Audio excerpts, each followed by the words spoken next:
Hello dear students, we are your physics faculties and we welcome you to Allen Digital's IHL platform. IHL means Interactive and Happy Learning. Yes, Allen की ताकत है Elon की academics और best take के साथ जुड़कर हम दोनों फैकल्टीज मिलकर आपको टॉपिक को बहुत अच्छी तरह समझाएंगे जिससे आपको पढ़ने और समझने का मजा दोगुना हो जाएगा. So let's begin with our topic Newton's laws of motion. तो बच्चों देखते हैं फोर्स. एनी पुश और पुल विच आइदर चेंजेस और tends to change the state of rest और uniform motion of a body is known as force. इसका इतना सा मतलब है कोई भी पुश और पुल जो किसी भी बॉडी के स्टेट ऑफ रेस्ट और यूनिफॉर्म मोशन को चेंज करे या फिर चेंज करने की टेंडेंसी लाए उसको कहते हैं फोर्स. तो मैक्सिमम क्वेश्चंस हमारे सामने ऐसे मिलेंगे जहां पर हमें रिजल्टेंट फोर्स कैलकुलेट करना होगा, या ऐसा भी बोल सकते हैं कि हमें रिजल्टेंट फोर्स कैलकुलेट करना आना चाहिए क्योंकि सभी क्वेश्चंस में हमें उसी की जरूरत होगी. जैसे ही मैंने रिजल्टेंट वर्ड यूज किया तो यहां से हमें समझ में आता है कि वेक्टर एडिशन, वेक्टर सब्ट्रैक्शन, ये सारी चीजें जब हम लोग सीखते हैं तो हमें वेक्टर्स का रिजल्ट कैलकुलेट करना होता है. मानकर चलिए कि कोई एक बॉडी है और उस पर more than one forces simultaneously work कर रहे हैं. फॉर एन एग्जाम्पल, मानकर चलिए कि यहां पर एक ब्लॉक है जिसका मास है स्मॉल m और इस पर more than one force work कर रहे हैं. मानकर चलिए कि इस साइड लग रहा है 8 न्यूटन फॉरवर्ड डायरेक्शन में और एक लग रहा है 4 न्यूटन बैकवर्ड डायरेक्शन में. तो ऐसे ही क्वेश्चंस हमें वहां भी देखने को मिलेंगे जब हम लोग अपनी क्वेश्चन प्रैक्टिस करते हैं कि एक साथ कई फोर्सेस बॉडी पर प्रेजेंट हो सकते हैं, पर हमें अलग अलग इंडिविजुअल फोर्सेस देखने की बजाय यहां पर इन सभी फोर्सेस का रिजल्टेंट कैलकुलेट करना होगा, यानी कि net force on the body. तो आप देख पा रहे हैं कि इस बॉडी पर 8 न्यूटन का फोर्स फॉरवर्ड डायरेक्शन में है और 4 न्यूटन का फोर्स बैकवर्ड डायरेक्शन में है. तो इस पर्टिकुलर बॉडी पर जो नेट फोर्स होगा अगर हम लोग देखें तो 8 Newton forward and 4 Newton backward, तो नेट फोर्स जो होगा वो कितना होगा 4 न्यूटन इन फॉरवर्ड डायरेक्शन, जिसको हम लोग बोलेंगे resultant force on the body. तो आइए स्टूडेंट्स, अब हम लोग इस बात पर चर्चा करते हैं कि अगर किसी बॉडी पर रिजल्टेंट फोर्स प्रेजेंट है तो वो रिजल्टेंट फोर्स उस बॉडी पर क्या क्या इफेक्ट छोड़ सकता है. तो इफेक्ट्स होंगे, force can change the speed of a body. याद रखना, जैसा सर ने बताया, रिजल्टेंट फोर्स वो स्पीड ऑफ बॉडी को चेंज कर सकता है, या तो उसकी स्पीड बढ़ा भी सकता है या उसकी स्पीड कम भी कर सकता है. सिमिलरली सेकेंड पॉइंट है force can change the direction of motion of a body. Yes, अगर हम लोग किसी पर्टिकुलर बॉडी की डायरेक्शन ऑफ मोशन को इमेजिन करें कि मान लीजिए कि एक बॉडी है वो स्ट्रेट लाइन पर आगे की तरफ चल रही है, अगर हम लोग उस पर एक परपेंडिकुलर डायरेक्शन में इस तरह से कोई फोर्स अप्लाई कर दे तो हो सकता है कि ये फोर्स उसकी डायरेक्शन ऑफ मोशन को चेंज कर दे. Yes, next, force can change the shape of a body. इसका मतलब फोर्स लगाने के कारण किसी बॉडी की शेप चेंज हो सकती है. फॉर एग्जाम्पल, अगर कैन अपने हाथ में हो, उस कैन को अगर कंप्रेस करें तो वो क्रश हो जाएगी, वो दब जाएगी. तो किस कारण चेंज हुआ? फोर्स के कारण चेंज हुआ. सिमिलरली लास्ट पॉइंट है force can change both speed and direction of motion simultaneously. Yes, अगर किसी बॉडी पर रिजल्टेंट फोर्स प्रेजेंट है तो वो उस बॉडी की डायरेक्शन ऑफ मोशन और उसकी वेलोसिटी के मैग्नीट्यूड को भी चेंज कर सकता है, और वो भी साइमल्टेनियसली. इसका बेस्ट एग्जांपल हम लोग ले सकते हैं मोशन अंडर ग्रेविटी. इमेजिन कीजिए कि जब हम लोग एक बॉडी को वर्टिकली अपवर्ड डायरेक्शन में प्रोजेक्ट करते हैं या वर्टिकली अपवर्ड डायरेक्शन में थ्रो करते हैं तो उस बॉडी पर नेट फोर्स क्या होता है? Gravity force downward. तो इमेजिन कीजिए कि जैसे जैसे ये बॉडी ऊपर की तरफ जाती है तो ऊपर जाते हुए उसकी वेलोसिटी का मैग्नीट्यूड चेंज होता है और साथ साथ उसकी डायरेक्शन ऑफ मोशन भी थोड़ी देर बाद नीचे की तरफ हो जाती है. मतलब आपने नोटिस किया कि बॉडी पहले अपवर्ड और फिर डाउनवर्ड मोशन करती है और साथ साथ उसकी वेलोसिटी के मैग्नीट्यूड भी चेंज होते हैं. और ऐसा किसने किया? वो रिजल्टेंट फोर्स ने, जो उस बॉडी पर उस टाइम पर लग रहा था in form of gravity force. बिल्कुल. नेक्स्ट पढ़ रहे हैं अपन Newton's first law of motion.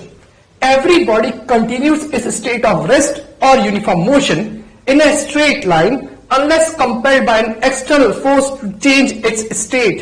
कहने का मतलब है कि कोई भी बॉडी हो, जब तक उस पर कोई एक्सटर्नल फोर्स नहीं लगेगा वो अपने उसी फॉर्म में रहेगी. अगर वो रेस्ट पर है तो वो रेस्ट पर रहेगी, अगर वो यूनिफॉर्म मोशन में, स्ट्रेट लाइन मोशन में है तो वो स्ट्रेट लाइन मोशन में रहेगी. उसका पोजीशन, उसकी स्टेट तब तक चेंज नहीं होगी जब तक कोई एक्सटर्नल फोर्स उस पर नहीं लगेगा.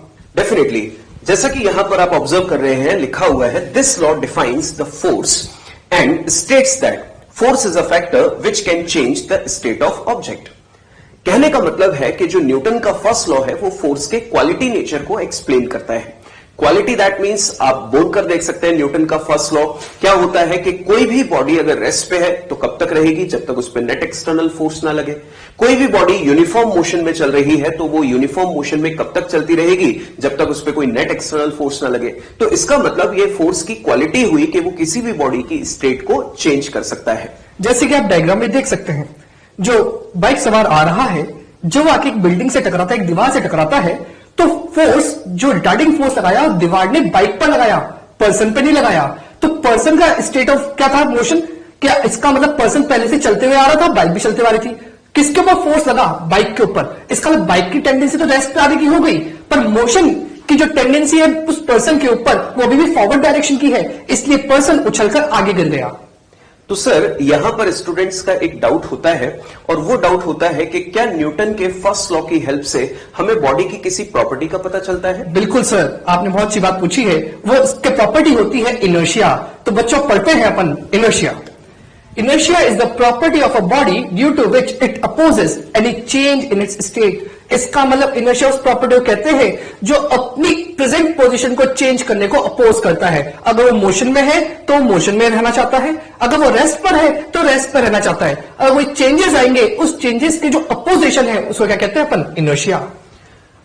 इनर्शिया से मुझे एक बात याद आ रही है, कई बार बच्चे यहां पर एक डाउट पूछते हैं और एक बहुत अच्छा क्वेश्चन भी होता है। क्वेश्चन का एक स्टेटमेंट मैं बोलूंगा और स्टूडेंट्स आप लोग इसमें इन्वॉल्व होकर आंसर भी देंगे कि इसका क्या आंसर होना चाहिए। Inertia is the property of body. Inertia is the property of body due to which it opposes the uniform motion. मैं अगेन रिपीट कर रहा हूं, inertia is the property of body due to which it opposes the uniform motion. क्या ये statement सही है या गलत है? तो ऑब्वियस सी बात है कि इसका आंसर होना चाहिए गलत, क्योंकि जैसा अभी आपको सर ने एक्सप्लेन किया कि ये अपनी स्टेट में रहने का अपोज नहीं करती, ये स्टेट में चेंज का अपोज करती है। मैंने जो स्टेटमेंट बोला था उसमें बोला था इट अपोजेस यूनिफॉर्म मोशन, जो कि गलत है।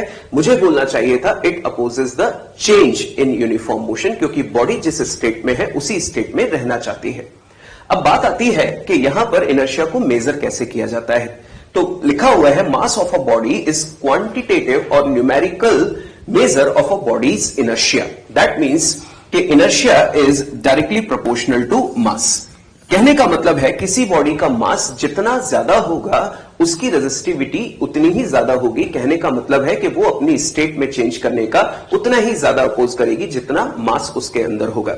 जैसे कि एक एग्जाम्पल आप यहां पर ऑब्जर्व कर रहे हैं कि एक हैवी ऑब्जेक्ट है और एक लाइट ऑब्जेक्ट है। तो देखिए कई बार इस तरह की कंडीशंस हमारे सामने डेली लाइफ में आती है और वो कंडीशन हम लोग एक इमेजिनेशन कर ले, एक फील कर ले। मानकर चलिए कि हमारे सामने एक 50 केजी का ऑब्जेक्ट है और एक ऑब्जेक्ट है 5 केजी का, और हमें बोला जा रहा है कि इनिशियली दोनों रेस्ट स्टेट पे है और दोनों को सेम टाइम में फोर्स लगा के हमें सेम वेलोसिटी गेन करनी है। मेरी बात को ध्यान से सुनना, दोनों ऑब्जेक्ट्स पर फोर्स लगा के हमें सेम टाइम में सेम वेलोसिटी गेन करानी है। तो क्या लगता है स्टूडेंट्स आपको, हमें किस बॉडी पर ज्यादा फोर्स लगाना पड़ेगा? जिस पे इनर्शिया ज्यादा है या जिसका मास ज्यादा है। ऑब्वियसली, तो जब भी ये सिचुएशन प्रैक्टिकली डेली लाइफ में हमारे सामने आती है तो हम वहां पर कोई कैलकुलेशन करने नहीं बैठ जाते कि इसका मास ज्यादा है या ये हमें बड़ी बॉडी दिखाई दे रही है तो कितना फोर्स लगाना पड़ेगा। सिंपली हम लोग वहां पे डिसाइड कर लेते हैं कि जिसका ज्यादा मास है उसकी स्टेट में चेंज होने का अपोज भी ज्यादा होगा, तो उसको ओवरकम करने के लिए हमें फोर्स भी ज्यादा लगाना पड़ेगा। नेक्स्ट देखते हैं टाइप्स ऑफ इनर्शिया कि इनर्शिया कितने टाइप्स होते हैं। सबसे पहले है inertia of rest. It is the inability of a body to change its state of rest by itself. इसका मतलब वो खुद से अपनी स्टेट ऑफ रेस्ट को चेंज नहीं करेगा, वो उस स्टेट को चेंज होने को अपोज करेगा। उसको क्या कहते हैं, इनर्शिया ऑफ रेस्ट। इसका बेस्ट एग्जाम्पल जो हम लोग डेली लाइफ में ऑब्जर्व करते हैं वो एग्जाम्पल है व्हेन अ बस और train start suddenly the passengers inside it tends to fall backwards। देखिए स्टूडेंट्स, ये हमारी डेली लाइफ का बहुत कॉमन एग्जांपल है। इमेजिन कीजिए कि एग्जैक्टली वहां पर होता क्या है। ऑब्जर्व कीजिए कि यहां पर एक बस का फ्लोर है और बस के फ्लोर पर एक पर्सन इस तरह से खड़ा हुआ है। सोच के देखिए कि पर्सन की बॉडी का लोअर पार्ट जो है वो बस के फ्लोर के कांटेक्ट में है, जबकि अपर बॉडी बस के फ्लोर के कांटेक्ट में नहीं है। तो सोच के देखिए कि अगर बस का फ्लोर फोर्स अगर लगाएगा तो कहां पर लगाएगा? बॉडी के लोअर पार्ट पे। बिल्कुल। तो इमेजिन करके देखिए कि एग्जैक्टली जैसे ही बस चलना स्टार्ट करती है तो बस का फ्लोर आगे बढ़ेगा, और जैसे ही बस का फ्लोर आगे बढ़ेगा तो फ्लोर जो होगा वो फोर्स लगा देगा किस पे? लोअर बॉडी पे। और लोअर बॉडी पे फोर्स लगेगा तो फ्लोर के साथ लोअर बॉडी भी आगे बढ़ जाएगी। जबकि अपर बॉडी अभी कह रही है कि मुझ पर तो फोर्स लगाया ही नहीं, और बिना फोर्स लगाए अगर आप मेरी स्टेट में चेंज करोगे तो मैं इस चीज का अपोज करूंगी। तो इमेजिन करके देखिए कि डेली लाइफ में होता क्या है कि जैसे ही बस चलना स्टार्ट करती है तो हमारी लोअर बॉडी बस के फ्लोर के साथ आगे चली जाती है और अपर बॉडी वहीं की वहीं रह जाती है। तो फील क्या आता है कि हमारी बॉडी पीछे चली गई, जबकि हुआ क्या कि लोअर बॉडी फ्लोर के साथ आगे चली गई, अपर बॉडी ने आगे जाने से मना कर दिया क्योंकि अपर बॉडी पर हमने किसी भी तरह का कोई फोर्स प्रोवाइड किया ही नहीं। और आप इस चीज को यहाँ पिक्चर से देख सकते हो, एक्सेलरेशन आगे है, लोअर बॉडी आगे चली गई और जो अपर बॉडी वो उसी जगह पर है, तो ऐसा लग रहा है कि वो पीछे हो गई है। नेक्स्ट पढ़ते हैं इनर्शिया ऑफ मोशन। तो इनर्शिया ऑफ मोशन के अंदर it is the inability of a body to change its state of uniform motion by itself. कहने का मतलब है कि अगर वो मोशन में है तो मोशन में ही रहना चाहती है, उसके अंदर कोई भी चेंज आएगा तो उसको अपोज करेगी। इसी को क्या कहा? Inertia of motion. बिल्कुल सिमिलर एग्जाम्पल हम लोग यहां पर ले सकते हैं जो अगेन हमारी डेली लाइफ से जुड़ा हुआ है। व्हेन अ बस और train stops suddenly the passenger sitting inside lean forward. तो एग्जैक्टली वैसे ही मैं यहां पर एक्सप्लेन करूंगा जैसे कि प्रीवियस एग्जाम्पल था। ऑब्जर्व करके देखिए कि बस का फ्लोर और ये हमारी बॉडी जिसका लोअर पार्ट अभी कांटेक्ट में है, लोअर बॉडी पर फोर्स भी लगेगा, अपर बॉडी पे नहीं। इमेजिन कीजिए कि बस का फ्लोर और हमारी बॉडी सेम वेलोसिटी से आगे की तरफ बढ़ रहे थे लाइक दिस। जैसे ही ब्रेक लगे बस रुक गई, फ्लोर रुक गया, और फ्लोर ने फोर्स लगा के किसको रोक दिया? लेग्स को। तो ऑब्जर्व कीजिए लेग्स यानी कि लोअर बॉडी रुक गई, पर अपर बॉडी अभी भी आगे ही जाएगी क्योंकि उसको रोकने के लिए किसी भी तरह का फोर्स नहीं लगा। ऑब्जर्व कीजिए जैसे ही बस आगे जाके एकदम रुकती है तो अपर बॉडी कहां चली जाती है? आगे। एग्जैक्टली होता क्या है कि लोअर बॉडी वहीं रुक गई क्योंकि उस पर फोर्स लग गया, अपर बॉडी ने मना कर दिया कि मुझे फोर्स ही नहीं मिला है तो मैं यहां पर अपनी स्टेट में चेंज नहीं करूंगी। और इसको आप यहां पर इस पर्टिकुलर डायग्राम से देख सकते हैं कि एक जिराफ जो है वो किसी पर्टिकुलर व्हीकल में बैठा हुआ है। व्हीकल जैसे ही यहां पर इस वॉल से टकराता है उसको तो फोर्स मिल गया, वो रुक गई। जिराफ की लोअर बॉडी व्हीकल के कांटेक्ट में है, उसको फोर्स मिल गया, वो रुक गई। पर देखिए कि उसकी अपर बॉडी किसी भी कांटेक्ट में नहीं है तो वो अभी भी कहां जा रही है? आगे, क्योंकि उसको रोकने के लिए किसी भी तरह का कोई फोर्स नहीं मिला। बच्चों नेक्स्ट है inertia of direction. It is the inability of a body to change its direction of motion by itself. इसका इतना सा मतलब है कि अगर कोई बॉडी किसी पर्टिकुलर डायरेक्शन में जा रही है तो वो उसी डायरेक्शन में रहना चाहती है और उस डायरेक्शन के चेंज को अपोज करने को ही कहते हैं इनर्शिया ऑफ डायरेक्शन।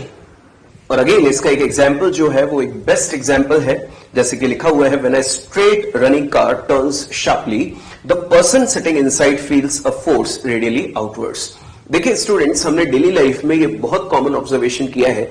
मानकर चलिए कि हम एक कार के अंदर बैठे हुए हैं, कार के मान लीजिए रेयर साइड बैठे हुए हैं और कार एक स्ट्रेट रोड पर चली जा रही है, तो ऑब्वियस सी बात है कि हमारी बॉडी भी कार के साथ आगे उसी डायरेक्शन में जा रही है। अचानक क्या होता है कि एक सर्कुलर टर्न आता है, मान लीजिए लेफ्ट साइड। तो आप सबने फील किया होगा कि जैसे ही कार लेफ्ट टर्न लेती है तो हमारी बॉडी कार के रिस्पेक्ट में कहां जाती है? उसके अपोजिट डायरेक्शन में। यानी कि कार ने लिया लेफ्ट टर्न तो हम कार के रिस्पेक्ट में कहां चले गए? राइट में। एग्जैक्टली हुआ क्या? हमारी अपर बॉडी जो है वो कार के कांटेक्ट में नहीं है। जैसे ही कार ने लेफ्ट टर्न लिया तो अपर बॉडी चाहती है कि वो उसी डायरेक्शन में चलती रहे जिस डायरेक्शन में वो पहले थी, क्योंकि अपर बॉडी ने कहा मुझ पे तो कोई फोर्स ही नहीं लगाया, बिना फोर्स लगाए आप मेरी डायरेक्शन चेंज कैसे कर सकते हो? जिसकी वजह से हम लोग कार के रिस्पेक्ट में अपोजिट चले जाते हैं। और ऑब्जर्व कीजिए कि जब हम लोग कार की इस पर्टिकुलर सिचुएशन में आते हैं तो हम अपनी बॉडी को वापस से मैनेज कैसे कर पाते हैं? जैसे ही कार लेफ्ट डायरेक्शन में गई, हमारी बॉडी जाती है राइट में, तो उसको बैलेंस करने के लिए या तो हम लोग हैंडल पकड़ लेते हैं गेट का या फिर अपना हाथ सीट पे रख देते हैं सो दैट हमें कॉन्टैक्ट फोर्स मिल जाए और हम अपनी बॉडी को कार के इक्विवेलेंट या कार के अकॉर्डिंग मैनेज कर पाए। और सर कई बार ऐसा होता है कि कुछ कार ऐसी होती हैं जिनमें गेट नहीं होता, तो अचानक से शार्प टर्न अगर लेफ्ट में आए तो बॉडीज कहां चली जाती है? बाहर। तो कई बार इस तरह के ऑब्जर्वेशन देखने को मिलते हैं क्योंकि बिना फोर्स लगाए हम चेंज नहीं कर सकते। सर बहुत बखूबी आपने तीनों एग्जाम्पल को समझाया। उम्मीद है बच्चों आपको सर की बात एग्जैक्ट समझ में आई होगी और पूरा पर्सनल फीलिंग भी आई होगी कैसा कैसे हो रहा है। तो आइए पढ़ते हैं momentum. The total quantity of motion possessed by moving body is known as the momentum of the body. इसका मतलब जो quantity of motion body possesses करती है उसको मोमेंटम कहते हैं. मोमेंटम जो होता है वो मास और वेलोसिटी पे डिपेंड करता है और उसका जो फॉर्मूला होता है वो होता है product of mass and velocity. That is momentum is equal to mass into velocity. Definitely. देखिए बच्चों, मोमेंटम की जब बात आती है तो मोमेंटम को कैसे हम लोग फील करें, जैसा कि सर ने अभी आपको बताया कि the total quantity motion possessed by moving body. तो देखिए इसके लिए अगर हम लोग एक एग्जांपल लें जो बहुत ही कॉमन और एक बहुत ही अच्छा एग्जांपल है, मानकर चलिए कि यहां पर हमारे पास एक बॉडी है या दो आइडेंटिकल बॉडीज है. इसका मास है स्मॉल m और इसका मास भी है स्मॉल m. दो आइडेंटिकल बॉडीज है और इसको हम लोग मूव करा रहे हैं 10 मीटर पर सेकंड से, जबकि इसे हम लोग मूव करा रहे हैं 1000 मीटर पर सेकंड से. मानकर चलिए जो सेकंड बॉडी है इसको हम लोगों ने एक बुलेट कंसीडर कर लिया और इसको एक गन से फायर किया है और उसकी स्पीड है 1000 मीटर पर सेकंड. तो स्टूडेंट्स, मैं यहां पर एक क्वेश्चन आपके सामने रखना चाहूंगा कि अगर ये दोनों बॉडीज हमारे सामने आ रही है और हमसे बोला जाए कि इनको सेम टाइम में रोक कर बताना है, तो क्या लगता है हम किसे बड़ी आसानी से रोक सकते हैं? जिसकी वेलोसिटी बहुत कम है. डेफिनेटली, क्योंकि उसमें अमाउंट ऑफ मोशन कम है. जिसका अमाउंट ऑफ मोशन ज्यादा है उसको रोकने के लिए भी हमें बहुत ज्यादा एफर्ट करने पड़ेंगे. तो डेफिनेटली यहां पर अमाउंट ऑफ मोशन अगर हमसे पूछा जाए किस बॉडी में ज्यादा है, क्योंकि बॉडीज आइडेंटिकल है, तो हम लोगों ने आंसर दिया जिसमें वेलोसिटी ज्यादा है. सिमिलरली अगर हम लोग एक दूसरा एग्जाम्पल ले, मानकर चलिए कि एक साइक्लिस्ट है और एक ट्रक है. एक साइक्लिस्ट है और एक ट्रक है. तो हम लोग इमेजिन कर सकते हैं कि मास दोनों का बहुत ज्यादा डिफरेंस है, जबकि ट्रक का मास साइकिल के रिस्पेक्ट में बहुत ज्यादा होता है. और हमें बोला गया है कि they are moving with same velocity 20 metre per second. देखिए मास अलग है पर वेलोसिटी दोनों की सेम है और हमसे बोला गया कि अगेन इनको सेम टाइम में रोककर बताना है. तो क्या लगता है किसे हम लोग बड़ी आसानी से रोक सकते हैं? साइकिल को. उसका मोमेंटम कम है. डेफिनेटली, क्योंकि उसका मास कम है. भले वेलोसिटी सेम हो दोनों ऑब्जेक्ट्स की, पर मास कम है. तो अमाउंट ऑफ मोशन की जब बात आई तो किसका कम माना जाएगा? साइक्लिस्ट का. तो इन दोनों ही एग्जांपल्स में स्टूडेंट्स आपने एक चीज नोटिस की कि जब दो बॉडीज का मास सेम था तो वेलोसिटी वो फैक्टर था जिससे हम लोग अमाउंट ऑफ मोशन डिसाइड कर रहे थे, या फिर जब दोनों का वेलोसिटी सेम था तो हम लोग मास वो फैक्टर था जिससे डिसाइड कर रहे थे किसमें अमाउंट ऑफ मोशन ज्यादा है. और मानकर चलिए कि दोनों बॉडीज के मास और वेलोसिटी दोनों ही अलग अलग होगी, तो फिर ये प्रोडक्ट डिसाइड करेगा कि वहां पर किस बॉडी में अमाउंट ऑफ मोशन यानी कि मोमेंटम ज्यादा है. तो मास और velocity are the two factors जिसकी हेल्प से हम लोग मोमेंटम कैलकुलेट करते हैं. बात आती है मोमेंटम क्या है, तो मोमेंटम को हम लोग डिनोट करते हैं वेक्टर p से, क्योंकि ये एक वेक्टर क्वांटिटी है और इसे अपनी डायरेक्शन के लिए डिपेंड होना पड़ेगा किस पे? वेलोसिटी की डायरेक्शन पे. तो जो मोशन के टाइम पर वेलोसिटी की डायरेक्शन होगी उसी इंस्टेंट पर अगर मोमेंटम की डायरेक्शन बताई जाए तो वो वेलोसिटी के इक्वल होगी. इसकी एसआई यूनिट होती है kilogram metre per second and dimensions होती हैं ml/t-1. यस. आगे बात करते हैं हम लोग स्टूडेंट्स एक क्वेश्चन की. The question is check whether both the balls have same momentum or not. अब क्योंकि यहां पर दोनों बॉल्स का आपको डायग्राम दे रखा है तो ध्यान रखना, यहां पर जब मैं इस वाले डायग्राम की बात कर रहा हूं तो यहां पर मैंने कुछ n और e लिखा हुआ है. n का मतलब नॉर्थ जिसको अपन j कैप कंसिडर करेंगे और e का मतलब ईस्ट जिसको अपन i कैप कंसिडर करेंगे. तो बच्चा यहां पर ध्यान दो, इस पर्टिकुलर बॉल का, बॉल ए का मोमेंटम बात कर रहा हूं. सर ने आपको बताया मोमेंटम का फॉर्मूला क्या था? m into v vector. Vector क्यों? बिकॉज वेलोसिटी है. तो क्या यहां पर बॉल ए का जो मोमेंटम होगा उसको लिख सकता हूं, उसका मास 2 kg इंटू इसकी velocity that is 10 j cap. मैंने वेलोसिटी बोली है, स्पीड नहीं बोली, इसी क्या लिखा? 10 j कैप. तो इसका मोमेंटम आया 20 j कैप. सिमिलरली अगर मैं बात करूं बॉडी बी की, तो बॉडी बी का जो मोमेंटम होगा उसको देखें, उसका मास कितना? 4 kg. वेलोसिटी कितनी? 5 i cap. That is 4 into 5 i cap. तो आंसर आया 20 i कैप. और बेटा दोनों की यूनिट सेम है, kg metre per second, kg metre per second. But question में क्या पूछा गया है? क्वेश्चन में पूछा गया है बताओ दोनों का मोमेंटम सेम है या नहीं है. तो दोनों का मोमेंटम आप कहेंगे सर 20 सेम दिख रहा है तो क्या सेम हो सकता है? नहीं बेटा, मोमेंटम कैसी क्वांटिटी है? Vector quantity. तो अकेला मैग्नीट्यूड नहीं देखना, डायरेक्शन भी देखना है. तो इन दोनों बॉडीज का मोमेंटम सेम नहीं है. तो आंसर आएगा they are not same. Yes. And next question is A particle having mass m is projected with a speed u at an angle theta from ground. Calculate change in momentum between initial point and highest point of projectile motion. तो students, सबसे पहले इस question में हमसे क्या पूछा जा रहा है, इस क्वेश्चन को पहले हम लोग डायग्राम में इमेजिन करते हैं। मानकर चलते हैं कि जब हम लोगों ने बॉडी को प्रोजेक्ट किया तो ये हमारे लिए है एक्स एक्सिस, जिसको हम लोग आई कैप से डिनोट करते हैं, और ये है हमारे पास वाई एक्सिस, जिसको हम लोग यूनिट वेक्टर जे कैप से डिनोट करते हैं, और ये है पॉइंट ऑफ प्रोजेक्शन जहां से हम लोगों ने एक बॉडी को प्रोजेक्ट किया है जिसका मास क्वेश्चन में दिया है एम। तो इस पॉइंट को बोल सकते हैं पॉइंट ऑफ प्रोजेक्शन। बॉडी को जब प्रोजेक्ट किया किसी एंगल थीटा पर फ्रॉम ग्राउंड, तो उसका पाथ जो होगा वो कैसा होगा, पैराबोलिक लाइक दिस। और अब हमें क्वेश्चन में बोला जा रहा है कि जब इसको प्रोजेक्ट किया गया तो speed u at an angle theta from ground, तो अगर उसको हम लोग मार्क करें तो ये हो जाएगी उसकी इनिशियल स्पीड, और ये हो गया angle of projection that is theta.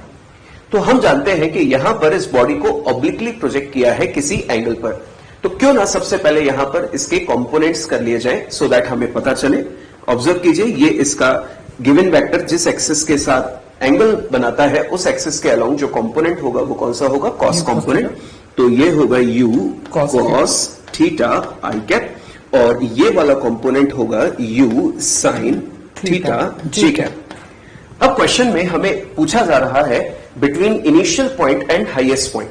तो बच्चों, हम लोग अच्छे से जानते हैं कि प्रोजेक्टाइल मोशन के दौरान टॉपमोस्ट पॉइंट पर वेलोसिटी का वर्टिकल कंपोनेंट 0 हो जाता है, जबकि हॉरिजॉन्टल कंपोनेंट वहां पे रिमेनिंग होता है, और हॉरिजॉन्टल कंपोनेंट जो इनिशियल था वही यहां पर भी मिलेगा, और इसकी वैल्यू होगी again u cos theta i cap, जबकि वर्टिकल कंपोनेंट ऑफ वेलोसिटी में यहां पर लिख सकता हूं कितना, 0।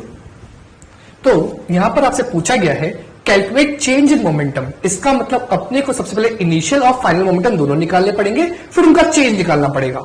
तो मैं निकाल रहा हूं सबसे पहले इनिशियल मोमेंटम।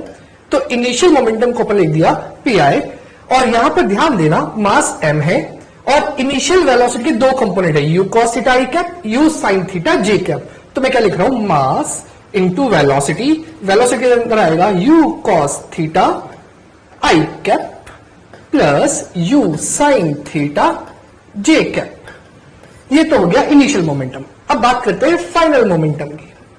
फाइनल मोमेंटम मतलब उस हाईएस्ट पॉइंट का जहां तक आपको कंसिडर करने को बोला है क्वेश्चन के अंदर। तो इस पॉइंट में जैसे सर ने बताया vertical velocity 0, horizontal velocity u cos theta i cap, तो क्या होगा, mass into velocity that is u cos theta i cap. और क्योंकि क्वेश्चन में पूछा है चेंज इन मोमेंटम, तो अपन क्या लिखेंगे, delta p which is equals to p final minus p initial. तो यहां पर अपने पास p final minus p initial कर देते हैं, तो वैल्यू क्या आएगी, देखो m u cos theta i cap, ये तो बेटा p final, minus m u cos theta i cap plus u sin theta j cap. अब ध्यान देना, m u cos theta i cap minus m u cos theta i cap, ये दोनों cancel हो गए, सिर्फ क्या बचा, minus m u sin theta j cap. तो जो डेल्टा p होगा मतलब change in momentum, this is equals to minus m u sin theta j cap, and this is the required answer. Yes बच्चों, ये एक एग्जाम्पल जो है वो हम लोग आगे एक एग्जाम्पल एक पर्टिकुलर पॉइंट पर भी हम लोग कंसीडर करेंगे, पर आइए हम लोग एक नेक्स्ट पॉइंट डिस्कस करते हैं जो आपको फील दिलाएगा एक पर्टिकुलर लॉ की, जिसको हम लोग बोलते हैं न्यूटन सेकंड लॉ। बच्चों, हम लोग एक एग्जाम्पल क्रिएट कर रहे हैं, और इस एग्जाम्पल्स में आपको पूरा इन्वॉल्वमेंट रखना है और आंसर्स अपने साथ साथ कैलकुलेट करके चलना है। मानकर चलिए स्टूडेंट्स, यहां पर एक 10 kg का कोई पर्टिकुलर ऑब्जेक्ट है, और यहां पर हम लोगों ने ले लिया 100 kg का दूसरा ऑब्जेक्ट, और मैंने कंसीडर किया है कि इन दोनों की इनिशियल वेलोसिटी कितनी है, 0। तो स्टूडेंट्स, अगर इनिशियल वेलोसिटी 0 है तो ऑब्वियस सी बात है कि इनिशियल मोमेंटम भी कितना होगा, 0। अब बात आती है कि हमें इन पर्टिकुलर बॉडीज पर फोर्स अप्लाई करना है। मान लीजिए इस पर भी हम लोगों ने फोर्स लगाया, मान लीजिए फोर्स ऑन बॉडी ए, ये मान लेते हैं बॉडी ए है, और इस पर भी हम लोगों ने लगाया force on body B, let us consider this is body B. और हमें एक कंडीशन दी गई है कि इन दोनों बॉडीज पर फोर्स लगा के सेम टाइम में सेम वेलोसिटी गेन करानी है। मेरे वर्डिंग्स को ध्यान से सुनिएगा, सेम टाइम में सेम वेलोसिटी मतलब वेलोसिटीज में आइडेंटिकल चेंज। मान लेते हैं कि इन दोनों की फाइनल वेलोसिटी जो हमको करनी है, और उस फाइनल वेलोसिटी की वैल्यू हमें लेनी है, मान लीजिए कितनी, 10 मीटर पर सेकेंड। तो बच्चों सबसे पहले अगर मैं आपसे पूछूं कि अगर ये दो डिफरेंट बॉडीज हैं, दोनों के मासेस अलग हैं, दोनों इनिशियली रेस्ट पे थी, इनिशियल मोमेंटम जीरो था और दोनों को सेम टाइम में सेम वेलोसिटी गेन करानी है, तो क्या लगता है हमने किस पर ज्यादा फोर्स लगाया होगा? जिसका मास ज्यादा है। डेफिनेटली जिसका मास ज्यादा है उस पर हमने ज्यादा फोर्स लगाया होगा। तो देखिए ज्यादा फोर्स लगने के बाद दोनों बॉडीज का फाइनल मोमेंटम क्या है और चेंज इन मोमेंटम क्या होगा। अगर हम लोग इस बॉडी का फाइनल मोमेंटम देखें तो देखिए मास इनटू वेलोसिटी, इसका मैग्नीट्यूड कितना हो जाएगा 100 केजी मीटर पर सेकंड, और इस बॉडी का फाइनल मोमेंटम का मैग्नीट्यूड देखें तो मास इनटू वेलोसिटी, मास है 100 वेलोसिटी 10, तो ये कितना हो जाएगा 1000 केजी मीटर पर सेकंड। स्टूडेंट्स अगर आपसे पूछा जाए कि इन पर्टिकुलर बॉडीज के मोमेंटम में चेंज निकालिए, तो अगर हम लोग चेंज कैलकुलेट करें, उसका मैग्नीट्यूड निकालें, तो देखिए फाइनल और इनिशियल कितना था 0, तो इसमें चेंज आया 100। एंड सिमिलरली अगर यहां पर हम लोग चेंज कैलकुलेट करें तो देखिए इनिशियल था 0, फाइनल है 1000, तो इसमें जो चेंज आया वो कितने का आया 1000। क्या लगा आपको कौन सी बॉडी के मोमेंटम में चेंज ज्यादा आया? ऑब्वियस सी बात है बॉडी बी। आप बता सकते हैं उसमें ज्यादा चेंज क्यों आया? बिकॉज उसका मास भी ज्यादा है और उस पर हमने फोर्स भी ज्यादा लगाया था। Exactly. तो इमेजिन करके देखें कि जिस पर हमने ज्यादा फोर्स लगाया उसके मोमेंटम में ज्यादा चेंज आया और जिस पर हमने कम फोर्स लगाया उसके मोमेंटम में कम चेंज आया। जरा इस बात को रिलेट कीजिए, ज्यादा फोर्स लगा तो मोमेंटम में चेंज भी ज्यादा आया और कम फोर्स लगा तो मोमेंटम में चेंज भी कम आया। इमेजिन कीजिए फोर्स नहीं लगता तो इन बॉडीज के मोमेंटम में कोई चेंज नहीं होता। Exactly. तो क्या आप यहां पर न्यूटन के इस सेकंड लॉ को रिलेट कर पा रहे हैं? And the second law is, according to Newton the rate of change of momentum of any system is directly proportional to the applied external force। जैसा सर ने बोला मोमेंटम में चेंज ज्यादा तो ऑब्वियसली बात है फोर्स भी ज्यादा। तो यहां पर क्या लिखा हुआ है? फोर्स, यहां पर rate of change of momentum is directly proportional to the applied external force and this change in momentum take place in the direction of applied force. कहने का मतलब है जिस डायरेक्शन में फोर्स होगा उसी डायरेक्शन में चेंज इन मोमेंटम होगा, या फिर आप कहते हैं जिस डायरेक्शन में चेंज इन मोमेंटम होगा उसी डायरेक्शन में फोर्स होगा। डेफिनेटली जैसा बच्चों मैंने बोला था कि हम लोग एक प्रोजेक्टाइल मोशन का एग्जाम्पल क्रिएट कर चुके हैं और हमने बोला था अभी सर ने आपको बोला कि जिस डायरेक्शन में नेट एक्सटर्नल फोर्स होगा उसी डायरेक्शन में मोमेंटम में चेंज होगा। देखिए प्रोजेक्टाइल मोशन इसका बेस्ट एग्जाम्पल है। आप सभी जानते हैं कि प्रोजेक्टाइल मोशन के दौरान अगर एयर रेजिस्टेंस हम लोग कंसीडर नहीं करते तो बॉडी को प्रोजेक्ट करने के बाद उस पर सिर्फ एक ही फोर्स होता है और वो होता है ग्रेविटेशनल फोर्स वर्टिकली डाउनवर्ड्स, और हॉरिजॉन्टल डायरेक्शन में किसी तरह का कोई फोर्स नहीं होता। तो इमेजिन कीजिए प्रोजेक्ट करते टाइम अगर हम लोग देखें तो हॉरिजॉन्टल मोमेंटम था mu cos theta i cap और टॉपमोस्ट पॉइंट पर भी मोमेंटम कितना है horizontally mu cos theta i cap. मतलब कि हॉरिजॉन्टल मोमेंटम में कोई चेंज नहीं आया क्योंकि हॉरिजॉन्टल डायरेक्शन में कोई नेट फोर्स नहीं है था। ही नहीं, जबकि वर्टिकल डायरेक्शन में ग्रेविटी नेट फोर्स की फॉर्म में है।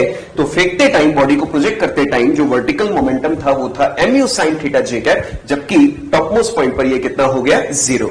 तो हम लोग यहां पर बोल सकते हैं कि जिस डायरेक्शन में फोर्स नहीं था उसमें चेंज नहीं आया और जिस डायरेक्शन में फोर्स लग रहा है उसी डायरेक्शन के मोमेंटम में चेंज भी हो रहा है। दैट्स व्हाई यहां पर लिखा हुआ है this change in momentum takes place in the direction of applied force. Exactly. तो इसी चीज को अपन मैथमेटिकल फॉर्म में देखते हैं। Net force, net external force that is equal to dp by dt। dp by dt का मतलब क्या हुआ? Rate of change of momentum. अब अपने को मालूम है कि जो मोमेंटम होता है उसका फॉर्मूला क्या था? m into v. अब मैंने यहां पर दोनों को वेरिएबल मानते हुए यूवी रूल लगाया डिफरेंशिएशन का, तो क्या लिखेंगे? m dv by dt plus v dm by dt। Sir यहां पर स्टूडेंट्स कई बार एक डाउट क्रिएट करते हैं और वो डाउट होता है स्टूडेंट्स का कि सर मास तो कांस्टेंट होता है, तो हमने डिफरेंशिएशन में सीखा होता है कि कांस्टेंट को बाहर निकाल देते हैं और वेरिएबल को डिफरेंशिएट कर देते हैं, तो फिर हम लोग यहां पर दोनों को डिफरेंशिएट या यूवी रूल क्यों अप्लाई कर रहे हैं? बिल्कुल सही कहा सर आपने कि बच्चों का डाउट 100% आता है। तो बच्चे एक बात ध्यान रखना, एक छोटा सा एग्जाम्पल देकर समझा रहा हूं कि अगर कोई रॉकेट ऊपर उड़ रहा है तो क्या उड़ते उड़ते उसका फ्यूल धीरे धीरे खत्म होता जाता है। इसका मतलब जो उसका टोटल मास है वो टाइम के साथ चेंज होता जा रहा है। अगर मास टाइम के साथ चेंज हो रहा है इसका मतलब मास उस केस में कांस्टेंट नहीं है, इसलिए हर टाइम अपन मास को कांस्टेंट नहीं मान सकते। Okay sir, thank you. तो यहां पर नेक्स्ट पढ़ते हैं अपन, if m is constant. m is constant का मतलब क्या हुआ कि पहला केस जब मास को अपन कांस्टेंट मान रहे हैं। किस केस में? मान लीजिए ऐसी कोई ऑब्जेक्ट में फ्यूल नहीं है और वो चल रही है, तो उस केस में उसका मास कांस्टेंट अपन ने कंसीडर कर लिया। तो क्या मास कांस्टेंट करेंगे तो उस केस में यहां पर क्या होगा? ये जो टर्म है मास वाली, इसका डिफरेंशिएशन 0 हो जाएगा। अगर इसका डिफरेंशिएशन 0 हो गया तो सिर्फ क्या बचा, m dv by dt। तो F net is equals to m dv by dt, और अपने को मालूम है acceleration is rate of change of velocity, तो जो dv by dt है वो क्या बन गया, एक्सेलरेशन। तो F net external force is equals to mass into acceleration. और इसी के अंदर नेक्स्ट पार्ट देखते हैं कि सपोज यहां पर अपन ये कह देते हैं कि अगर वेलोसिटी कांस्टेंट है तो कहने का मतलब हो गया if v equal to constant. तो बेटा मैंने बोला v कांस्टेंट है, तो चेक करो इस डिफरेंशिएशन के अंदर कांस्टेंट का डिफरेंशिएशन 0 होता है, इसका मतलब इस बार इस पर्टिकुलर डिफरेंशिएशन की वैल्यू 0 हो जाएगी। तो सिर्फ क्या बचा, v dm by dt। तो अपने पास आंसर क्या आएगा, if velocity is constant then net force is v dm by dt। Sir यहां पर स्टूडेंट्स का एक डाउट होता है कि सर जब हम लोग क्वेश्चन प्रैक्टिस करते हैं तो क्वेश्चन को पढ़कर हमें कैसे पता चलेगा कि वहां पर मास वेरी कर रहा है। एग्जैक्टली सर, अपने वो क्वेश्चन पढ़ते वक्त यूनिट पर बहुत ध्यान रखना है। सर ने जी कितनी अच्छी बात पूछी आप लोगों के लिए कि अगर आप यूनिट पे ध्यान दोगे तो वहां पर एक यूनिट लिखी होती है केजी पर सेकेंड। इसका मतलब जहां पर भी यूनिट केजी पर सेकंड लिखी हो, इसका मतलब आपको dm by dt दे रखा है, मास नहीं दे रखा। इसका मतलब यहां से आपको मालूम पड़ेगा कि इस क्वेश्चन के अंदर मास चेंज हो रहा है। तो बच्चों ध्यान रखना, यूनिट को ढंग से पढ़ना है। बिल्कुल। आइए स्टूडेंट्स हम बढ़ते हैं कुछ इंपॉर्टेंट पॉइंट्स की तरफ जो कि बेस्ड है न्यूटन सेकंड लॉ पर। सबसे पहले अगर हम लोग ऑब्जर्व करें कि जैसे कि हम लोग कोई रिलेशन की बात करें कि जैसे y और x ग्राफ होता है तो y x ग्राफ की स्लोप का नाम क्या होता है, dy by dx। उसी तरह से मानकर चलिए कि हमें एक ग्राफ दिया है in between momentum and time, और मोमेंटम टाइम जो कर्व हमें दिया है अगर उसके किसी पॉइंट पर हम लोग एक टेंजेंट ड्रॉ कर दें तो आप ऑब्जर्व कर रहे हैं जो टेंजेंट है उसका angle of inclination from horizontal direction कितना है, थीटा। तो हमसे बोला जाएगा कि इस पर्टिकुलर पॉइंट पर इस टेंजेंट की स्लोप कैलकुलेट कीजिए, एंड वी नो दैट कि स्लोप को हम लोग कैलकुलेट करते हैं with the help of tan theta. तो हियर अगर हमसे पूछा जाए कि इस पर्टिकुलर जैसे y और x ग्राफ की स्लोप का नाम होता है dy by dx, उसी तरह से p और t यानी कि मोमेंटम टाइम ग्राफ की स्लोप की वैल्यू क्या होगी, dp by dt। और अभी अभी आपने सर से सुना, जो आपको सर ने न्यूटन के सेकंड लॉ का मैथमेटिकल फॉर्मेट बताया था, rate of change of momentum is equal to applied external force. तो डेफिनेटली हमको यहां पर एक चीज सीखने को मिली कि अगर हमें मोमेंटम टाइम ग्राफ दिया है और उसके कर्व पर हम लोग किसी पॉइंट पर टेंजेंट ड्रॉ करें तो उसकी स्लोप हमें उस पॉइंट पर फोर्स को एक्सप्लेन करती है। एसआई यूनिट ऑफ फोर्स की बात करते हैं तो इसकी एसआई यूनिट है न्यूटन। इसके बाद अगर इसकी सेकेंड यूनिट की बात करें यानी कि सीजीएस यूनिट, तो वो कितनी है, dyne. And the relation between these two is equal to 1 newton is equal to 10 to the power 5 dyne. बच्चों अगर हम लोग बात करें तो ये सब हमारे पास एब्सोल्यूट यूनिट्स ऑफ फोर्स है, पर जैसे कि हम लोग बात करें डेली लाइफ में जो हम लोग यूनिट यूज करते हैं वो होती है किलोग्राम वेट और ग्राम वेट, जिनको हम लोग किलोग्राम फोर्स और ग्राम फोर्स भी बोलते हैं। तो सबसे पहली बात अगर हम लोग इनमें रिलेशन कैलकुलेट करें तो 1 kilogram weight is equal to कितना होता है, 9.8 newton, and 1 gram weight is equal to कितना होता है, 989। तो बच्चों एक चीज मैं आपको बताना चाहता हूं, आप ध्यान रखें कि अगर हमें किलोग्राम वेट को कन्वर्ट करना हुआ किसमें, न्यूटन में, तो हम लोग मल्टीप्लाई करते हैं 9.8 का, एंड ध्यान रखें अप्रोक्सीमेटली हम लोग 10 का भी मल्टीप्लाई कर सकते हैं। वो क्वेश्चन में हमको लास्ट में गिवन होता है that here g equal to 9.8 या g इक्वल टू 10, तो अकॉर्डिंगली हमको मैनेज करना है। और अगर हमें न्यूटन को केजी वेट में कन्वर्ट करना है तो हम क्या करेंगे, डिवाइड करेंगे किससे, 9.8 या 10 से। तो ये थी कुछ यूनिट्स। इसके बाद अगर हम लोग बात करें डायमेंशंस की तो डायमेंशन हो गई MLT-2। स्टूडेंट्स अब यहां पर हम लोग बात करते हैं क्वेश्चन सॉल्विंग स्ट्रेटेजी की। हमारे पास जो क्वेश्चन होते हैं उन क्वेश्चंस को हमें कैसे सॉल्व करना है। बच्चों यहां पर जब हम लोगों ने न्यूटन के सेकंड लॉ की बात की, F नेट बराबर ma, तो आप ध्यान रखिए F नेट बराबर ma जो हमारे पास इक्वेशन है, ये इक्वेशन हमारे लिए बेस्ट है, क्योंकि हम लोग पूरे एनएलएम में सबसे ज्यादा यूज इसी का करेंगे कि एफ नेट बराबर ma लगाया और बहुत ही आसान क्वेश्चन हमें मिलेंगे। बट फिलहाल हमें जो इस पर्टिकुलर लॉ के बाद क्वेश्चन देखने को मिलेंगे वो कैसे होंगे। स्टूडेंट्स हम लोग एक पॉइंट पर डिस्कशन कर रहे हैं और वो पॉइंट है एवरेज फोर्स कैलकुलेट करने का तरीका। देखिए हमारे पास एवरेज कैलकुलेट करने का तरीका हमेशा हर चैप्टर में एक जैसा ही रहा है। जब भी हमें सर एवरेज कैलकुलेट करना होता है तो एवरेज निकालने का एक फिक्स पैटर्न होता है, that total value upon total value. आप कोई भी फॉर्मूला बोलकर देख लीजिए, average speed equal to total distance upon total time. इसी तरह से average power equal to total work done upon total time. Similarly अगर हमें किसी क्वेश्चन में एवरेज फोर्स पूछा जा रहा है तो हम एवरेज फोर्स को क्या लिखेंगे, total change in momentum upon total time taken. Correct. Students, इस पर्टिकुलर इक्वेशन को हमें कैसे मैनेज करना है ये हमें क्वेश्चन को देखकर समझ में आना चाहिए। अगर हमें इनिशियल और फाइनल मोमेंटम दिए हैं तो हम इसको P final minus P initial upon T इस तरह से मैनेज कर सकते हैं, जैसे कि हमने प्रीवियस क्वेश्चन में चेंज इन मोमेंटम कैलकुलेट करना सीखा था। या फिर हम लोग इसको इंडिविजुअली मॉडिफाई कर सकते हैं M V final minus V initial upon T। तो ध्यान रखना है स्टूडेंट्स कि जब भी हमें क्वेश्चंस मिलेंगे तो इक्वेशन को कैसे मॉडिफाई करना है इस बात का हमें ध्यान रखना है। And the most important thing sir, यहां पर जो स्टूडेंट्स कई बार गलती करते हैं वो होती है डायरेक्शन की। सही है बोला सर। देखिए स्टूडेंट्स, हम लोगों ने यहां पर मोमेंटम या वेलोसिटी के साथ डील कर रहे हैं और ये दोनों वेक्टर क्वांटिटी है और वेक्टर क्वांटिटी में अकेले मैग्नीट्यूड नहीं होता, हमें साथ में डायरेक्शन भी लेनी होती है। तो यहां पे मानकर चले अगर इनिशियल और फाइनल वेलोसिटीज हैं तो हमें एक क्वेश्चन दिया गया कि एक बॉडी जो है वो आई कैप में आ रही थी, किसी दीवार से टकराई और लौटकर वापस चली गई माइनस आई कैप में।